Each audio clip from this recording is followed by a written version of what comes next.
അധ്യായം 22. സഹോദരന്മാരും പിതാക്കന്മാരുമായുള്ളവരെ, എനിക്കിന്ന് നിങ്ങളോടുള്ള പ്രതിവാദം കേട്ടുകൊള്ളുവേൻ. എന്നാൽ എബ്രായ ഭാഷയിൽ സംസാരിക്കുന്നത് കേട്ടിട്ട് അവർ അധികം മൗനമായി നിന്നു. അവൻ പറഞ്ഞു എന്തെന്നാൽ, ഞാൻ കിൽക്കയിലെ തർസോസിൽ ജനിച്ച യഹൂദനും ഈ നഗരത്തിൽ വളർന്നു ഗമാലിയലിന്റെ കാൽക്കലിരുന്ന പിതാക്കന്മാരുടെ ന്യായപ്രമാണം സൂക്ഷ്മതയോടെ അഭ്യസിച്ചവനും ആകിയാൽ നിങ്ങളെല്ലാവരും ഇന്ന് ഇരിക്കുന്നത് പോലെ ദൈവസേവയിൽ എരിവുള്ളവനായിരുന്നു. ഞാൻ പുരുഷന്മാരെയും സ്ത്രീകളെയും പിടിച്ചുകെട്ടി തടവിൽ ഏൽപ്പിച്ചും ഈ മാർഗ്ഗക്കാരെ കൊല്ലുവാനും മടിക്കാതെ ഉപദ്രവിച്ചും വന്നു. അതിന് മഹാപുരോഹിതരും മൂപ്പന്മാരുടെ സംഘമൊക്കെയും എനിക്ക് സാക്ഷികൾ. അവരോട് സഹോദരന്മാർക്കായി എഴുത്ത് വാങ്ങിക്കൊണ്ട് ദമസ്കോസിൽ പാർക്കുന്നവരെയും പിടിച്ചുകെട്ടി ദണ്ഡനത്തിനായി യെരുശലേമിലേക്ക് കൊണ്ടുവരേണ്ടതിന് ഞാൻ അവിടേക്ക് യാത്രയായി. അങ്ങനെ പ്രയാണം ചെയ്തു ദമസ്കോസിനടുത്തപ്പോൾ ഏകദേശം ഉച്ചയ്ക്ക് പെട്ടെന്ന് ആകാശത്ത് നിന്ന് വലിയൊരു വെളിച്ചം എൻ്റെ ചുറ്റും മിന്നി. ഞാൻ നിലത്ത് വീണു. ശൗലേ, ശൗലേ, നീ എന്നെ ഉപദ്രവിക്കുന്നത് എന്തെന്ന് എന്നോട് പറയുന്ന ഒരു ശബ്ദം കേട്ടു. കർത്താവേ, നീ ആരെന്ന് ഞാൻ ചോദിച്ചതിന്, നീ ഉപദ്രവിക്കുന്ന നസ്രായന യേശു ആകുന്നു ഞാനെന്ന് അവൻ എന്നോട് പറഞ്ഞു. എന്നോടുകൂടെയുള്ളവർ വെളിച്ചം കണ്ടുവെങ്കിലും എന്നോട് സംസാരിക്കുന്നവൻ്റെ ശബ്ദം കേട്ടില്ല. കർത്താവേ, ഞാൻ എന്ത് ചെയ്യണമെന്ന് ചോദിച്ചതിന് കർത്താവ് എന്നോട്, എഴുന്നേറ്റ് ദമസ്കോസിലേക്ക് പോകാം. നീ ചെയ്യേണ്ടതിന് വിധിച്ചിരിക്കുന്നതെല്ലാം അവിടെ നിന്നോട് പറയുമെന്ന് കൽപ്പിച്ചു. ആ വെളിച്ചത്തിൻ്റെ തേജസ് ഹേതുവായിട്ട് കണ്ണ് കാണാകിയാൽ കൂടെയുള്ളവർ എന്നെ കൈക്ക് പിടിച്ച് നടത്തി. അങ്ങനെ ഞാൻ ദമസ്കോസിലെത്തി. അവിടെ പാർക്കുന്ന സകല യഹൂദന്മാരാലും നല്ല സാക്ഷ്യം കൊണ്ടവനായി ന്യായപ്രമാണപ്രകാരം ഭക്തിയുള്ള പുരുഷനായ അനന്യാസ് എന്നൊരുത്തൻ എൻ്റെ അടുക്കൽ വന്നു. സഹോദരനായ ശൗലേ, കാഴ്ച പ്രാപിക്കാമെന്ന് പറഞ്ഞു. ആ നാഴികയിൽ തന്നെ ഞാൻ കാഴ്ച പ്രാപിച്ച് അവനെ കണ്ടു. അപ്പോൾ അവൻ എന്നോട്, നമ്മുടെ പിതാക്കന്മാരുടെ ദൈവം നിന്നെ തൻ്റെ ഇഷ്ടമറിവാനും നീതിമാനായവനെ കാണുവാനും അവൻ്റെ വായിൽ നിന്ന് വചനം കേൾപ്പാനും നിയമിച്ചിരിക്കുന്നു. നീ കാണുകയും കേൾക്കുകയും ചെയ്തതിന് സകല മനുഷ്യർക്കും നീ അവൻ്റെ സാക്ഷിയായി തീരും. ഇനി താമസിക്കുന്ന എന്ത്? എഴുന്നേറ്റ് അവൻ്റെ നാമം വിളിച്ച് പ്രാർത്ഥിച്ച് സ്നാനമേറ്റ് നിന്റെ പാപങ്ങളെ കഴുകിക്കളക എന്ന് പറഞ്ഞു. പിന്നെ ഞാൻ യെരുശലേമിൽ മടങ്ങിച്ചെന്ന് ദേവാലയത്തിൽ പ്രാർത്ഥിക്കുന്ന നേരം ഒരു വിവശതയിലായി അവനെ കണ്ടു. നീ ബന്ധപ്പെട്ട് വേഗം യെരുശലേം വിട്ട് പോകാം. നീ എന്നെക്കുറിച്ച് പറയുന്ന സാക്ഷ്യം അവർ കൈക്കൊള്ളുകയില്ല എന്ന് എന്നോട് കൽപ്പിച്ചു. അതിന് ഞാൻ, കർത്താവേ, നിന്നിൽ വിശ്വസിക്കുന്നവരെ ഞാൻ തടവിലാക്കുകയും പള്ളിതോറും അടുപ്പിക്കുകയും ചെയ്തുവെന്നും നിന്റെ സാക്ഷിയായ സ്തേഫാനോസിന്റെ രക്തം ചൊരിഞ്ഞപ്പോൾ ഞാനും സമ്മതിച്ച് അരികെ നിന്ന് അവനെ കൊല്ലുന്നവരുടെ വസ്ത്രം കാത്തുകൊണ്ടിരുന്നുവെന്നും അവർ അറിയുന്നുവല്ലോ എന്ന് പറഞ്ഞു. അവൻ എന്നോട്, നീ പോകാം, ഞാൻ നിന്നെ ദൂരത്ത് ജാതികളുടെ അടുക്കലേക്ക് അയക്കുമെന്ന് കൽപ്പിച്ചു. ഈ വാക്കോളം അവർ അവന് ചെവി കൊടുത്തു. പിന്നെ ഇങ്ങനത്തവനെ ഭൂമിയിൽ നിന്ന് നീക്കിക്കളകാം, അവൻ ജീവിച്ചിരിക്കുന്നത് യോഗ്യമല്ല നിലവിളിച്ചു പറഞ്ഞു. അവർ കൂക്കിലിട്ടും വസ്ത്രം കീറിക്കളഞ്ഞും പൂഴിവാരും മേലോട്ട് എറിഞ്ഞുകൊണ്ടിരിക്കുമ്പോൾ അവരിങ്ങനെ അവൻ്റെ നേരെ ആർക്കുവാൻ സംഗതി എന്തെന്ന് അറിയേണ്ടതിന് ചമ്മട്ടി കൊണ്ട് അവനോട് ചോദ്യം ചെയ്യണമെന്ന് സഹസ്രാധിപൻ പറഞ്ഞ് അവനെ കോട്ടയിലേക്ക് കൊണ്ടുപോകുവാൻ കൽപ്പിച്ചു. തന്നെ വാറുകൊണ്ട് കെട്ടുമ്പോൾ പൗലോസ് അരികെ നിൽക്കുന്ന ശതാധിപനോട്, റോമാ പൗരനും വിസ്താരം കഴിയാത്തവനുമായ മനുഷ്യനെ ചമ്മട്ടി കൊണ്ട് അടിക്കുന്നത് വിഹിതമോ എന്ന് ചോദിച്ചു. ഇത് കേട്ടിട്ട് ശതാധിപൻ ചെന്ന് സഹസ്രാധിപനോട്, നീ എന്ത് ചെയ്യുവാൻ പോകുന്നു? ഈ മനുഷ്യൻ റോമാ പൗരനാകുന്നുവെന്ന് ബോധിപ്പിച്ചു. സഹസ്രാധിപൻ വന്ന്, നീ റോമാ പൗരൻ തന്നെയോ? എന്നോട് പറക എന്ന് ചോദിച്ചതിന് അതേ എന്ന് അവൻ പറഞ്ഞു. ഞാൻ ഏറിയ മുതൽ കൊടുത്ത് ഈ പൗരത്വം സമ്പാദിച്ചുവെന്ന് സഹസ്രാധിപൻ പറഞ്ഞതിന് ഞാനും അങ്ങനെ ജനിച്ചിരിക്കുന്നുവെന്ന് പൗലോസ് പറഞ്ഞു. ഭേദം ചെയ്യുവാൻ ഭാവിച്ചവർ ഉടനെ അവനെ വിട്ടുമാറി. സഹസ്രാധിപനും അവൻ റോമാ പൗരനെന്ന് അറിഞ്ഞപ്പോൾ അവനെ ബന്ധിച്ചതുകൊണ്ട് ഭയപ്പെട്ടു. പിറ്റേന്ന് യഹൂദന്മാർ പൗലോസിന്മേൽ ചുമത്തുന്ന കുറ്റത്തിന്റെ സൂക്ഷ്മം അറിവാൻ ഇച്ഛിച്ചിട്ട് അവൻ മഹാപുരോഹിതന്മാരും ന്യായാധിപ സംഘമൊക്കെയും കൂടി വരുവാൻ കൽപ്പിച്ച് അവനെ കെട്ടഴിച്ചു താഴെ കൊണ്ടുവന്ന് അവരുടെ മുമ്പിൽ നിർത്തി. അധ്യായം 23. പൗലോസ് ന്യായാധിപ സംഘത്തെ ഉറ്റുനോക്കി, സഹോദരന്മാരെ, ഞാൻ ഇന്നേ ദിവസത്തോളം കേവലം നല്ല മനസാക്ഷിയോടും കൂടെ ദൈവത്തിന് മുൻപാകെ നടന്നിരിക്കുന്നുവെന്ന് പറഞ്ഞു. അപ്പോൾ മഹാപുരോഹിതൻ അനന്യാസ് അരികെ നിൽക്കുന്നവരോട് അവൻ്റെ വാക്കെടുപ്പാൻ കൽപ്പിച്ചു. പൗലോസ് അവനോട്, ദൈവം നിന്നെ അടിക്കും, വെള്ളതേച്ച് ചുവരെ, നീ ന്യായപ്രമാണപ്രകാരം എന്നെ വിസ്തരിപ്പാനിരിക്കുകയും ന്യായപ്രമാണത്തിന് വിരോധമായി എന്നെ അടിപ്പാൻ കൽപ്പിക്കുകയും ചെയ്യുന്നുവോ എന്ന് പറഞ്ഞു. അരികെ നിൽക്കുന്നവർ, നീ ദൈവത്തിൻ്റെ മഹാപുരോഹിതനെ ശകാരിക്കുന്നുവോ എന്ന് ചോദിച്ചു. അതിന് പൗലോസ്, സഹോദരന്മാരെ, മഹാപുരോഹിതനെന്ന് ഞാൻ അറിഞ്ഞില്ല, നിന്റെ ജനത്തിൻ്റെ അധിപതിയെ ദുഷിക്കരുത് എന്ന് എഴുതിയിരിക്കുന്നുവല്ലോ എന്ന് പറഞ്ഞു. എന്നാൽ ന്യായാധിപ സംഘത്തിൽ ഒരുപക്ഷം സദൂക്യരും ഒരുപക്ഷം പരീശന്മാരും ആകുന്നുവെന്ന് പൗലോസ് അറിഞ്ഞു. സഹോദരന്മാരെ, ഞാനൊരു പരീശനും പരീശന്മാരുടെ മകനുമാകുന്നു. മരിച്ചവരുടെ പ്രത്യാശയും പുനരുത്ഥാനത്തെയും കുറിച്ച് ഞാൻ വിസ്താരത്തിലായിരിക്കുന്നുവെന്ന് വിളിച്ചു പറഞ്ഞു. അവനത് പറഞ്ഞപ്പോൾ പരീശന്മാരും സദൂക്യരും തമ്മിൽ ഇടഞ്ഞു സംഘം ഛിദ്രിച്ചു. പുനരുത്ഥാനമില്ല, ദൂതനും ആത്മാവുമില്ല എന്ന് സദൂക്യർ പറയുന്നു. പരീശന്മാരോ രണ്ടും ഉണ്ടെന്നും പ്രമാണിക്കുന്നു. അങ്ങനെ വലിയൊരു നിലവിളി ഉണ്ടായി. പരീശപക്ഷത്തിലെ ശാസ്ത്രന്മാരിൽ ചിലർ എഴുന്നേറ്റ് വാദിച്ചു, ഈ മനുഷ്യനിൽ ഞങ്ങൾ ഒരു കുറ്റവും കാണുന്നില്ല, ഒരാത്മാവോ ഒരു ദൂതനോ അവനോട് സംസാരിച്ചു എന്ന് വന്നേക്കാമെന്ന് പറഞ്ഞു. അങ്ങനെ വലിയ ഇടച്ചിലായതുകൊണ്ട് അവർ പൗലോസിനെ ചീന്തിക്കളയുമെന്ന് സഹസ്രാധിപൻ പേടിച്ചു. പടയാളികൾ ഇറങ്ങി വന്ന് അവനെ അവരുടെ നടുവിൽ നിന്ന് പിടിച്ചെടുത്തു കോട്ടയിൽ കൊണ്ടുപോകുവാൻ കൽപ്പിച്ചു. രാത്രിയിൽ കർത്താവ് അവൻ്റെ അടുക്കൽ നിന്ന്, ധൈര്യമായിരിക്കുക, നീ എന്നെക്കുറിച്ച് യെരുശലേമിൽ സാക്ഷീകരിച്ചതുപോലെ റോമയിലും സാക്ഷീകരിക്കേണ്ടതാകുന്നുവെന്ന് അരുളി ചെയ്തു. നേരം വെളുത്തപ്പോൾ ചില യഹൂദന്മാർ തമ്മിൽ യോജിച്ച് പൗലോസിനെ കൊന്നുകളയുവോളം ഒന്നും തിന്നുകയോ കുടിക്കുകയോ ചെയ്യുകയില്ല എന്ന് ശപഥം ചെയ്തു. ഈ ശപഥം ചെയ്തവർ 40-ലധികം പേർ ആയിരുന്നു. അവർ മഹാപുരോഹിതന്മാരുടെയും മൂപ്പന്മാരുടെയും അടുക്കൽ ചെന്നു, ഞങ്ങൾ പൗലോസിനെ കൊന്നുകളയുവോളം ഒന്നും ആസ്വദിക്കുകയില്ല എന്നൊരു കഠിന ശബ്ദം ചെയ്തിരിക്കുന്നു. ആകയാൽ നിങ്ങൾ അവൻ്റെ കാര്യം അധികം സൂക്ഷ്മത്തോടെ പരിശോധിക്കണമെന്നുള്ള ഭാവത്തിൽ അവനെ നിങ്ങളുടെ അടുക്കൽ താഴെ കൊണ്ടുവരുവാൻ ന്യായാധിപ സംഘവുമായ സഹസ്രാധിപനോട് അപേക്ഷിപ്പൻ. എന്നാൽ അവൻ സമീപിക്കും മുമ്പേ ഞങ്ങൾ അവനെ ഒടുക്കിക്കളവാൻ ഒരുങ്ങിയിരിക്കുന്നുവെന്ന് പറഞ്ഞു. ഈ പതിയിരിപ്പിനെക്കുറിച്ച് പൗലോസിൻ്റെ പെങ്ങളുടെ മകൻ കേട്ടിട്ട് ചെന്ന് കോട്ടയിൽ കടന്നു പൗലോസിനോട് അറിയിച്ചു. പൗലോസ് ശതാധിപന്മാരിൽ ഒരുത്തനെ വിളിച്ചു. ഈ യവനക്കാരന് സഹസ്രാധിപനോടൊരു കാര്യം അറിയിപ്പാനുള്ളതിനാൽ അവനെ അങ്ങോട്ട് കൊണ്ടുപോകണമെന്ന് പറഞ്ഞു. അവനെ കൂട്ടി സഹസ്രാധിപൻ്റെ അടുക്കൽ കൊണ്ടുചെന്നു. തടവുകാരനായ പൗലോസ് എന്നെ വിളിച്ച് നിന്നോടൊരു കാര്യം പറവാനുള്ള യവനക്കാരനെ നിന്റെ അടുക്കൽ കൊണ്ടുവരുവാൻ എന്നോട് അപേക്ഷിച്ചു എന്ന് പറഞ്ഞു. സഹസ്രാധിപൻ അവനെ കൈക്ക് പിടിച്ച് മാറിയെന്നു. എന്നോട് ബോധിപ്പിക്കാനുള്ളത് എന്തെന്ന് സ്വകാര്യമായി ചോദിച്ചു. അതിനവൻ, യഹൂദന്മാർ പൗലോസിനെക്കുറിച്ച് അധിക സൂക്ഷ്മത്തോടെ വിസ്താരം കഴിക്കണമെന്നുള്ള ഭാവത്തിൽ വന്ന് നാളെ അവനെ ന്യായാധിപ സംഘത്തിലേക്ക് കൊണ്ടുവരേണ്ടതിന് നിന്നോട് അപേക്ഷിപ്പാൻ ഒത്തുകൂടിയിരിക്കുന്നു. നീ അവരെ വിശ്വസിച്ച് പോകരുത്. അവരിൽ 40-ലധികം പേർ അവനെ ഒടുക്കിക്കളയുവോളം ഒന്നും തിന്നുകയോ കുടിക്കുകയോ ചെയ്യുകയില്ല എന്ന് ശപഥം ചെയ്ത് അവനായി പതിയിരിക്കുന്നു. നിന്റെ വാഗ്ദത്തം കിട്ടുമെന്നാശിച്ച് അവർ ഇപ്പോൾ ഒരുങ്ങി നിൽക്കുന്നുവെന്ന് പറഞ്ഞു. നീ ഇത് എന്നോട് അറിയിച്ചു എന്ന് ആരോടും മിണ്ടരുത് എന്ന് സഹസ്രാധിപൻ കൽപ്പിച്ച് യവനക്കാരനെ പറഞ്ഞയച്ചു. പിന്നെ അവൻ ശതാധിപന്മാരിൽ 2 പേരെ വരുത്തി. ഈ രാത്രിയിൽ 3-ാം മണിനേരത്ത് കൈസരിക്ക് പോകുവാൻ 200 കാലാളെയും 70 കുതിരച്ചേകവരെയും 200 കുന്തക്കാരെയും ഒരുക്കുവൻ. പൗലോസിനെ കയറ്റി ദേശാധിപതിയായ ഫെലിക്സിന്റെ അടുക്കൽ ക്ഷേമത്തോടെ എത്തിപ്പാൻ മൃഗവാഹനങ്ങളെയും സംഭരിപ്പീനെന്ന് കൽപ്പിച്ചു. താഴെ പറയുന്ന വിധത്തിൽ ഒരു എഴുത്തും എഴുതി. ക്ലൗദിയോസ് ലൂസിയാസ് രാജശ്രീ ഫെലിക്സ് ദേശാധിപതിക്ക് വന്ദനം. ഈ പുരുഷനെ യഹൂദന്മാർ പിടിച്ച് കൊല്ലുവാൻ ഭാവിച്ചപ്പോൾ റോമ പോരനെന്നറിഞ്ഞ് ഞാൻ പട്ടാളത്തോടും കൂടെ നേരിട്ട് എന്ന് അവനെ വെടിവെച്ചു. അവൻ്റെ മേൽ കുറ്റം ചുമത്തുന്ന സംഗതി ഗ്രഹിപ്പാൻ ഇച്ഛിച്ചിട്ട് അവരുടെ ന്യായാധിപ സംഘത്തിലേക്ക് അവനെ കൊണ്ടുവന്നു.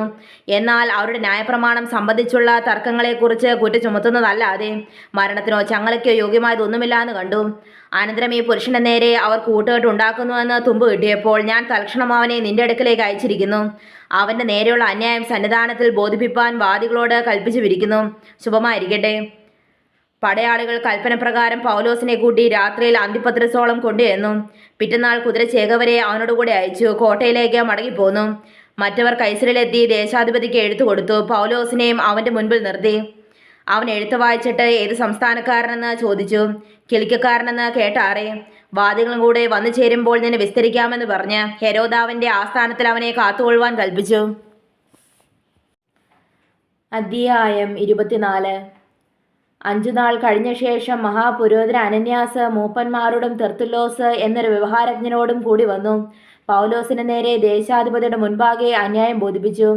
അവനെ വിളിച്ചാറെ തെർത്തുല്ലോസ് അന്യായം വിവരിച്ച് പറഞ്ഞ എന്തെന്നാൽ, രാജശ്രീ ഫെലിക്സേ, നീ മുഖാന്തരം ഞങ്ങൾ വളരെ സമാധാനം അനുഭവിക്കുന്നതും നിന്റെ പരിപാലനത്താൽ ഈ ജാതിക്ക് ഏറെ ഗുണീകരണങ്ങൾ സാധിച്ചിരിക്കുന്നതും ഞങ്ങൾ എപ്പോഴും എല്ലായിടത്തും പൂർണ്ണ നന്ദിയോടും കൂടെ അംഗീകരിക്കുന്നു. എങ്കിലും നിന്നെ അധികം അസൂയപ്പെടുത്തരുത് എന്ന് വെച്ച് ക്ഷമയോടെ ചുരുക്കത്തിൽ ഞങ്ങളുടെ അന്യായം കേൾക്കണമെന്ന് അപേക്ഷിക്കുന്നു. ഈ പുരുഷനൊരു ബാധയും ലോകത്തിലുള്ള സകല യഹൂദന്മാരുടെയും ഇടയിൽ കലഹമുണ്ടാക്കുന്നവനും നസ്രായ മതത്തിന് മുൻപനുമെന്ന് ഞങ്ങൾ കണ്ടിരിക്കുന്നു. അവൻ ദേവാലയം തീണ്ടിപ്പാനും ശ്രമിച്ചു. അവനെ ഞങ്ങൾ പിടിച്ചു ഞങ്ങളുടെ ന്യായപ്രമാണപ്രകാരം വിസ്തരിപ്പാൻ വിചാരിച്ചു. എങ്കിലും സഹസ്രാധിപനായ ലൂസിയാസ് വളരെ ബലത്തോടെ വന്ന് അവനെ ഞങ്ങളുടെ കയ്യിൽ നിന്ന് പിടിച്ചുകൊണ്ടുപോയി. അവൻ്റെ വാദികൾ നിന്റെ മുൻപാകെ വരുവാൻ കൽപ്പിച്ചു. നീ തന്നെ അവനെ വിസ്തരിച്ചാൽ ഞങ്ങൾ അന്യായം ബോധിപ്പിക്കുന്ന ഈ സകല സംഗതികളും അറിഞ്ഞുകൊള്ളുവാൻ ഇടയാകും. അതങ്ങനെ തന്നെ യഹൂദന്മാരും യോജിച്ചു പറഞ്ഞു. സംസാരിക്കാമെന്ന് ദേശാധിപതി ആംഗ്യം കാട്ടിയാറെ പൗലോസ് ഉത്തരം പറഞ്ഞത്, ഈ ജാതിക്ക് നീ അനേക സംവത്സരമായ ന്യായാധിപതി ആയിരിക്കുന്നു എന്ന് അറിവുകൊണ്ട് എൻ്റെ കാര്യത്തിൽ ഞാൻ ധൈര്യത്തോടെ പ്രതിവാദം ചെയ്യുന്നു. ഞാൻ യെരുശലേമിൽ നമസ്കരിപ്പാൻ പോയിട്ട് 12 നാളിൽ അധികമായില്ല എന്ന് നിനക്കറിയാവുന്നതാകുന്നു. ദേവാലയത്തിലോ പള്ളികളിലോ നഗരങ്ങളിലോ വെച്ച് ആരോടും വാദിക്കുകയെങ്കിലും പുരുഷാരത്തിൽ കലഹമുണ്ടാക്കുകയെങ്കിലും ചെയ്യുന്നതായി അവർ എന്നെ കണ്ടിട്ടില്ല. ഇന്ന് എൻ്റെ നേരെ ബോധിപ്പിക്കുന്ന അന്യായം നിന്റെ മുൻപാകെ തെളിയിപ്പാൻ അവർക്ക് കഴിയുന്നതുമല്ല. എന്നാൽ ഒന്ന് ഞാൻ സമ്മതിക്കുന്നു. മതഭേദമെന്ന ഇവർ പറയുന്ന മാർഗപ്രകാരം ഞാൻ പിതാക്കന്മാരുടെ ദൈവത്തെ ആരാധിക്കുകയും ന്യായപ്രമാണത്തിലും പ്രവാചക പുസ്തകങ്ങളിലും എഴുതിയിരിക്കുന്നതൊക്കെയും വിശ്വസിക്കുകയും ചെയ്യുന്നു. നീതിമാന്മാരുടെയും നീതികെട്ടവരുടെയും പുനരുത്ഥാനം ഉണ്ടാകുമെന്ന് ഇവർ കാത്തിരിക്കുന്നത് പോലെ ഞാനും ദൈവത്തിങ്കൽ ആശ വച്ചിരിക്കുന്നു. അതുകൊണ്ട് എനിക്ക് ദൈവത്തോടും മനുഷ്യരോടും കുറ്റമില്ലാത്ത മനസ്സാക്ഷി എല്ലായ്പ്പോഴും ഉണ്ടായിരിക്കാൻ ഞാൻ ശ്രമിക്കുന്നു. പല സംവത്സരം കൂടിയിട്ട് ഞാൻ എൻ്റെ ജാതിക്കാർക്ക് ധർമ്മം കൊണ്ടുവരുവാനും വഴിപാട് കഴിപ്പാനും വന്നു. അതനുഷ്ഠിക്കുമ്പോൾ അവർ എന്നെ ദേവാലയത്തിൽ വെച്ച് ശുദ്ധീകരണം കഴിഞ്ഞവനായി കണ്ടു. പുരുഷാരത്തോടു കൂടിയല്ല, കലഹത്തോടു കൂടിയുമല്ല. എന്നാൽ ആസ്യക്കാരായ ചില യഹൂദന്മാർ ഉണ്ടായിരുന്നു. അവർക്ക് എൻ്റെ നേരെ അന്യായമുണ്ടെങ്കിൽ നിന്റെ മുൻപിൽ വന്ന് ബോധിപ്പിക്കേണ്ടതായിരുന്നു.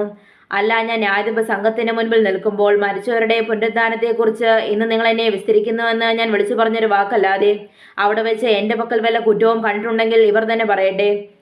ഫെലിക്സിന് ഈ മാർഗം സംബന്ധിച്ച് സൂക്ഷ്മമായ അറിവുണ്ടായിരുന്നിട്ടും ലൂസിയ സഹസ്രാധിപൻ വരുമ്പോൾ ഞാൻ നിങ്ങളുടെ കാര്യം തീർച്ചപ്പെടുത്തുമെന്ന് പറഞ്ഞ് അവധി വെച്ച് ശതാധിപനോട് അവനെ തടവിൽ തന്നെ സൂക്ഷിച്ച് ദയ കാണിപ്പാനും അവൻ്റെ സ്നേഹിതന്മാർ അവന് ശുശ്രൂഷ ചെയ്യുന്നത് വിരോധിക്കാതിരിപ്പാനും കൽപ്പിച്ചു.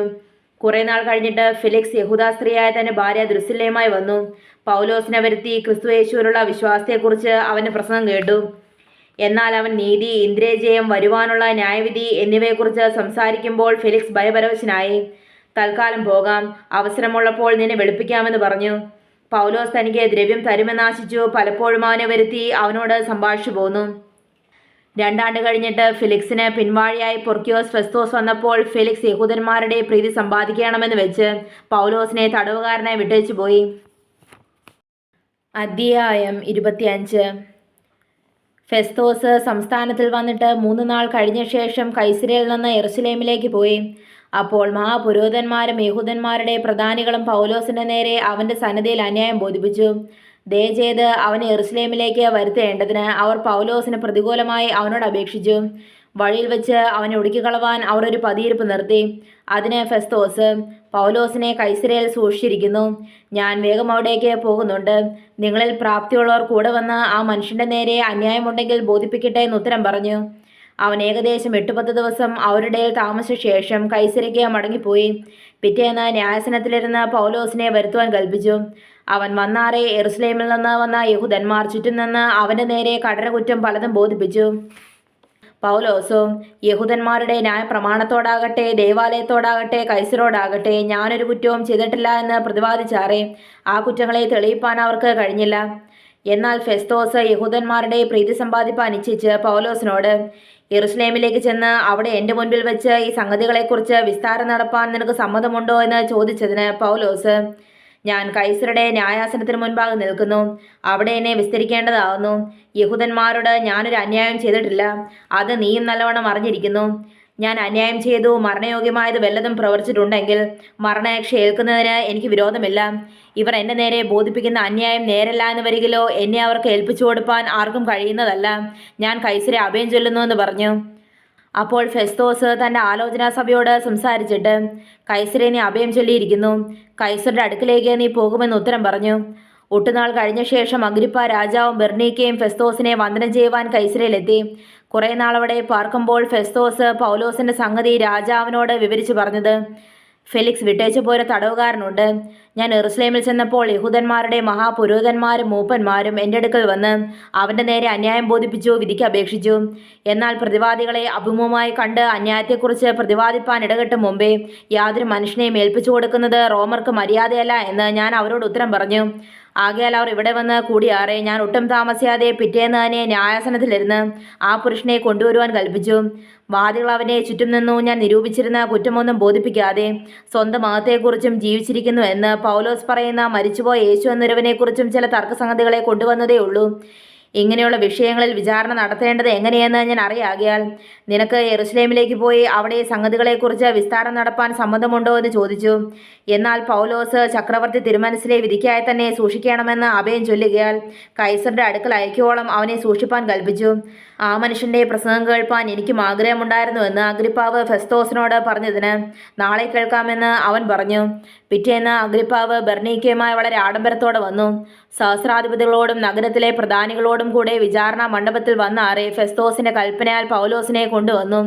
അപ്പോൾ ഫെസ്തോസ് പറഞ്ഞത്, അഗ്രിപ്പ രാജാവേ, ഇവിടെ വന്നുകൂടിയിരിക്കുന്ന സകല പുരുഷന്മാരുമായുള്ളവരെ, യഹൂദന്മാരുടെ സമൂഹമെല്ലാം യെരുശലേമിലും ഇവിടെയും വെച്ച് എന്നോട് അപേക്ഷിക്കുകയും അവനെ ജീവനോടെ വെച്ചേക്കരുതെന്ന് നിലവിളിക്കുകയും ചെയ്ത മനുഷ്യനെ നിങ്ങൾ കാണുന്നുവല്ലോ. അവൻ മരണയോഗ്യമാതൊന്നും ചെയ്തിട്ടില്ല എന്ന് ഞാൻ ഗ്രഹിച്ചു. അവൻ തന്നെയും ചക്രവർത്തി തിരുമനസ്സിലെ അഭയം ചൊല്ലുകയാൽ അവനെ അയക്കണമെന്ന് വിധിച്ചിരിക്കുന്നു. അവനെക്കുറിച്ച് തിരുമേനിക്ക് എഴുതുവാൻ എനിക്ക് നിശ്ചയമായത് ഒന്നുമില്ല. അതുകൊണ്ട് വിസ്താരം കഴിഞ്ഞിട്ട് എഴുതുവാൻ വല്ലതും ഉണ്ടാകേണ്ടതിന് അവനെ നിങ്ങളുടെ മുൻപിലും വിശേഷാൽ അഗ്രിപ്പാ രാജാവെ തിരുമുൻപിലും വരുത്തിയിരിക്കുന്നു. തടവുകാരനെ അയക്കുമ്പോൾ അവൻ്റെ പേരിലുള്ള കുറ്റം കാണിക്കാതിരിക്കുന്നത് യുക്തമല്ല എന്ന് തോന്നുന്നു. അധ്യായം 26. അഗ്രിപ്പാവ് പൗലോസിനോട് നിന്റെ കാര്യം പറവാൻ അനുവാദമുണ്ടെന്ന് പറഞ്ഞപ്പോൾ പൗലോസ് കൈനീട്ടി പ്രതിവാദിച്ചതെന്നാൽ, അഗ്രിപ്പാ രാജാവേ, യഹൂദന്മാർ എൻ്റെ മേൽ ചുമത്തുന്ന എല്ലാ കുറ്റങ്ങളെയും കുറിച്ച് ഇന്ന് തിരുമുൻപാകെ പ്രതിവാദിപ്പാൻ ഇടവന്നതുകൊണ്ട് വിശേഷാൽ നീ യഹൂദന്മാരുടെയിലെ ആചാരങ്ങളും തർക്കങ്ങളും എല്ലാം അറിയുന്നവനാകിയാൽ ഞാൻ ഭാഗ്യവാനെ നിരൂപിക്കുന്നു. അതുകൊണ്ട് എൻ്റെ പ്രതിവാദം ക്ഷമയോടെ കേൾക്കണമെന്ന് അപേക്ഷിക്കുന്നു. എൻ്റെ ജാതിക്കാരുടെയിലും യെരുശലേമിലും ആദ്യം മുതൽ ബാല്യം തുടങ്ങിയുള്ള എൻ്റെ നടപ്പ് യഹൂദന്മാരെല്ലാവരും അറിയുന്നു. ഞാൻ നമ്മുടെ മാർഗത്തിൽ സൂക്ഷ്മതയേറിയ മതഭേദപ്രകാരം പരീശനായി ജീവിച്ചുവെന്ന് അവർ ആദ്യം മുതൽ അറിയുന്നു. അവർക്ക് മനസ്സുണ്ടെങ്കിൽ സാക്ഷ്യം പറയാം. ദൈവത്താൽ നമ്മുടെ പിതാക്കന്മാർക്ക് ലഭിച്ചതും നമ്മുടെ 12 ഗോത്രങ്ങളും രാപ്പകൽ ശ്രദ്ധയോടെ ആരായിച്ചുകൊണ്ട് എത്തിപ്പിടിപ്പാൻ ആശിക്കുന്നതുമായ വാഗ്ദത്തത്തിലുള്ള പ്രത്യാശ ഹേതുവായിട്ടത്രേ ഞാനിപ്പോൾ വിസ്താരത്തിലായിരിക്കുന്നത്. ആ പ്രത്യാശ ചൊല്ലിയാകുന്നു രാജാവേ യഹൂദന്മാർ എൻ്റെ മേൽ കുറ്റം ചുമത്തുന്നത്. ദൈവം മരിച്ചവരെ ഉയർപ്പിക്കുന്നത് വിശ്വാസയോഗ്യമല്ല എന്ന് നിങ്ങൾക്ക് തോന്നുന്നത്. നസ്രാനെ യേശുവിൻ്റെ നാമത്തിന് വിരോധമായി പലതും പ്രവർത്തിക്കണമെന്ന് ഞാനും വിചാരിച്ചു. സത്യം, അത് ഞാൻ യെരുശലേമിൽ ചെയ്തിട്ടുമുണ്ട്. മഹാപുരോഹിതന്മാരോട് അധികാരപത്രം വാങ്ങി വിശുദ്ധന്മാരിൽ പലരെയും തടവിലാക്കി അടച്ചു. അവരെ നിഗ്രഹിക്കുന്ന സമയം ഞാനും സമ്മതം കൊടുത്തു. ഞാൻ എല്ലാ പള്ളികളിലും അവരെ പലപ്പോഴും ദണ്ഡിപ്പിച്ചും കൊണ്ട് ദൂഷണം പറവാൻ നിർബന്ധിക്കുകയും അവരുടെ നേരെ അത്യന്തം ഭ്രാന്തി പിടിച്ച് അന്യ പട്ടണങ്ങളോളം ചെന്ന് അവരെ ഉപദ്രവിക്കുകയും ചെയ്തു. ഇങ്ങനെ ചെയ്തു വരികയിൽ ഞാൻ മഹാപുരോഹിതന്മാരുടെ അധികാരത്തോടും ആജ്ഞയോടും കൂടെ ദമസ്കോസിലേക്ക് യാത്ര പോകുമ്പോൾ രാജാവെ നട്ടുച്ചയ്ക്ക് ഞാൻ വഴിയിൽ വെച്ച് സൂര്യൻ്റെ പ്രകാശത്തെ കവിഞ്ഞൊരു വെളിച്ചം ആകാശത്തിൽ നിന്ന് എന്നെയും എന്നോടുകൂടെ യാത്ര ചെയ്യുന്നവരെയും ചുറ്റി പ്രകാശിക്കുന്നത് കണ്ടു.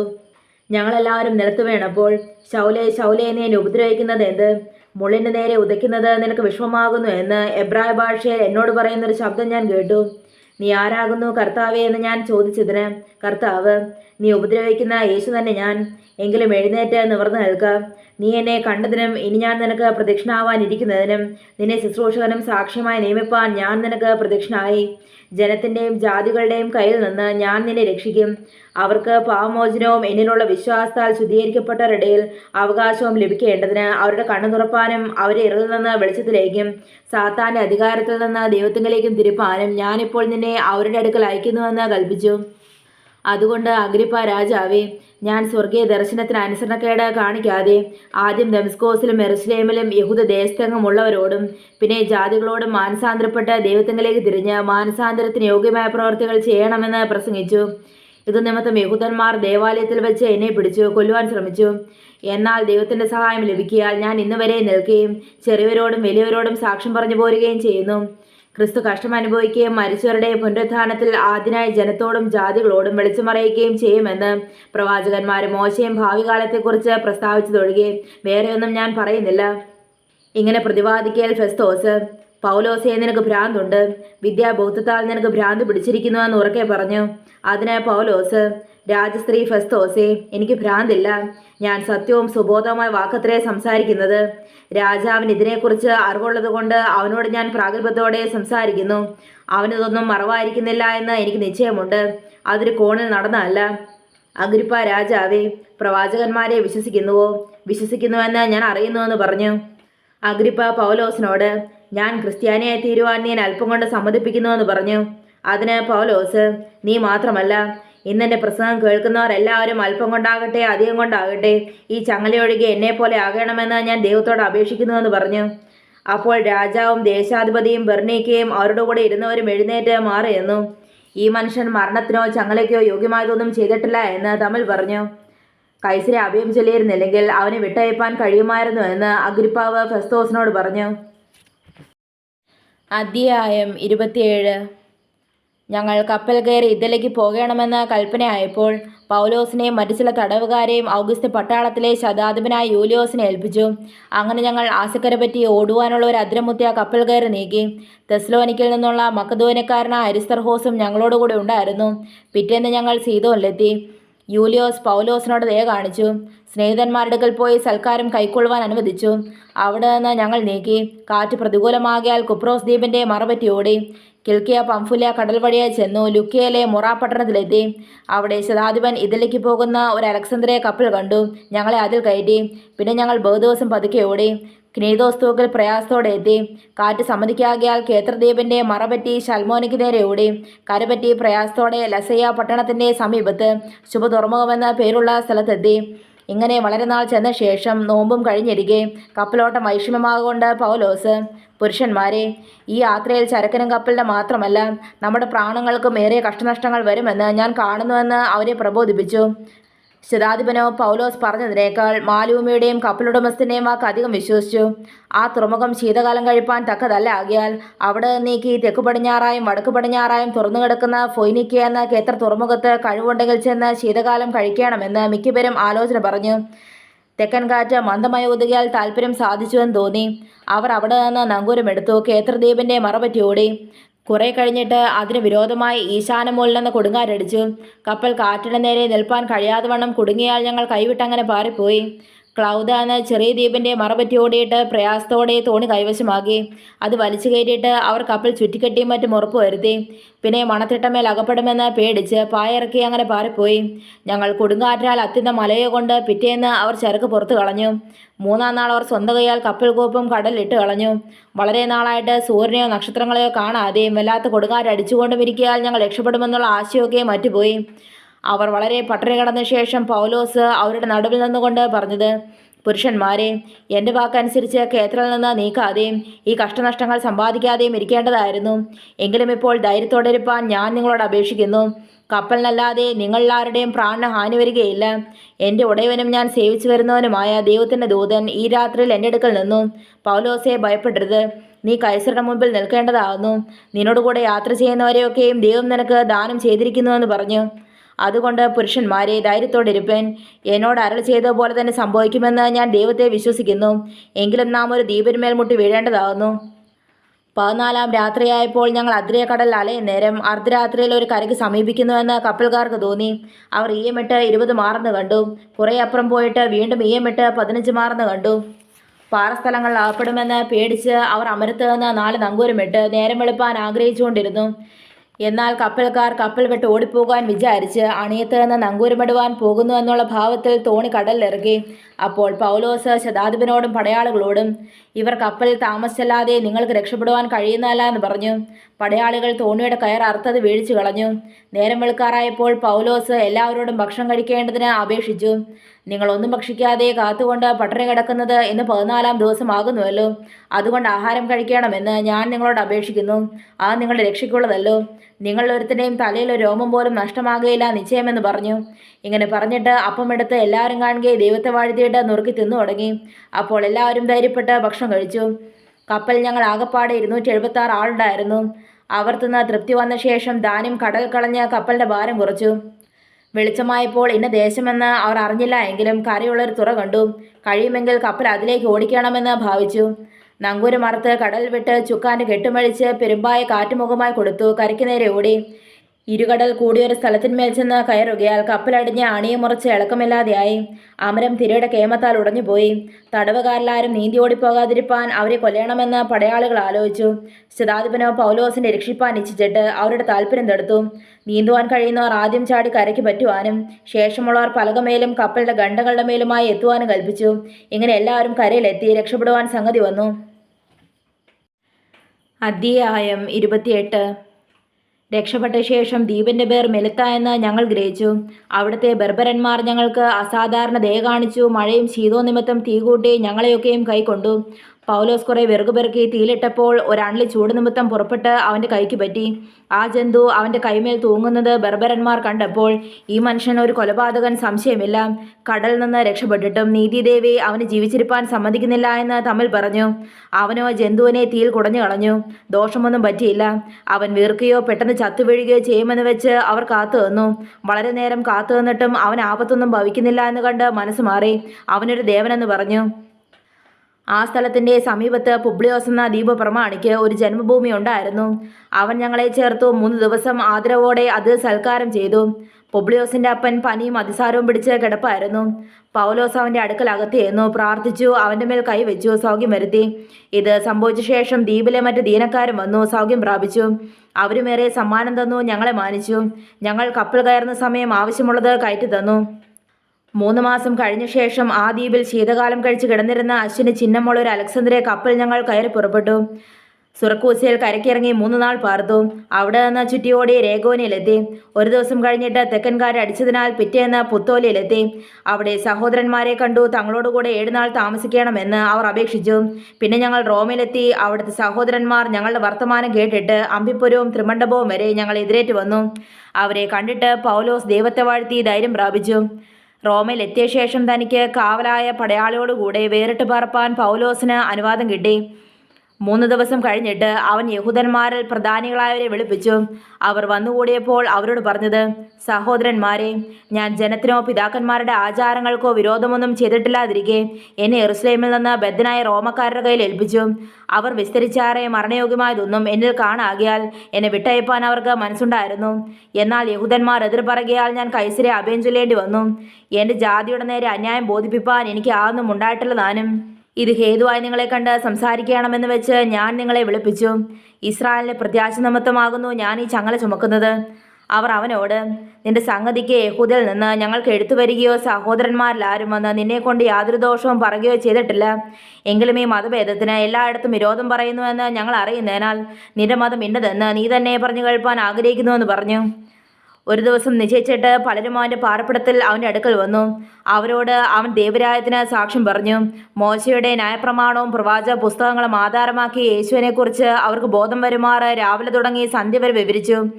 അവൻ പറഞ്ഞത് ചിലർ സമ്മതിച്ചു, ചിലർ വിശ്വസിച്ചില്ല. അവർ തമ്മിൽ യോജിക്കാതെ പിരിഞ്ഞു പോകുമ്പോൾ പൗലോസ് അവരോടൊരു വാക്ക് പറഞ്ഞു, എന്തെന്നാൽ, നിങ്ങൾ ചെവി കൊണ്ട് കേട്ടിട്ടും ഗ്രഹിക്കാതിരിക്കും, കണ്ണുകൊണ്ട് കണ്ടിട്ടും കാണാതിരിക്കും. കണ്ണുകൊണ്ട് കാണാതെയും ചെവി കൊണ്ട് കേൾക്കാതെയും ഹൃദയം കൊണ്ട് ഗ്രഹിച്ച് മനം തിരിയാതെയും ഞാൻ അവരെ സൗഖ്യമാക്കാതെയും ഇരിക്കേണ്ടതിന് ഈ ജനത്തിൻ്റെ ഹൃദയം തടിച്ചിരിക്കുന്നു. അവരുടെ ചെവി കേൾപ്പാൻ മന്ദമായിരിക്കുന്നു, അവരുടെ കണ്ണ് അടച്ചിരിക്കുന്നു എന്ന് ഈ ജനത്തിൻ്റെ അടുക്കൽ പോയി പറക എന്നിങ്ങനെ പരിശുദ്ധാത്മാവ് യെശയ്യാപ്രവാചകൻ മുഖാന്തരം നിങ്ങളുടെ പിതാക്കന്മാരോട് പറഞ്ഞിരിക്കുന്നത് ശരി തന്നെ. ആകയാൽ ദൈവം തൻ്റെ രക്ഷ ജാതികൾക്ക് അയച്ചിരിക്കുന്നു. അവർ കേൾക്കുമെന്ന് നിങ്ങൾ അറിഞ്ഞുകൊള്ളുവൻ. അവൻ കൂലിക്ക് വാങ്ങിയ വീട്ടിൽ 2 സംവത്സരം മുഴുവൻ പാർത്തു. തൻ്റെ അടുക്കൽ വരുന്നവരെയൊക്കെയും കൈക്കൊണ്ടു പൂർണ്ണ പ്രാഗൽഭ്യത്തോടെ വിഘ്നം കൂടാതെ ദൈവരാജ്യം പ്രസംഗിച്ചും കർത്താവ് യേശുക്രിസ്തുവിനെക്കുറിച്ച് ഉപദേശിച്ചും പോന്നു.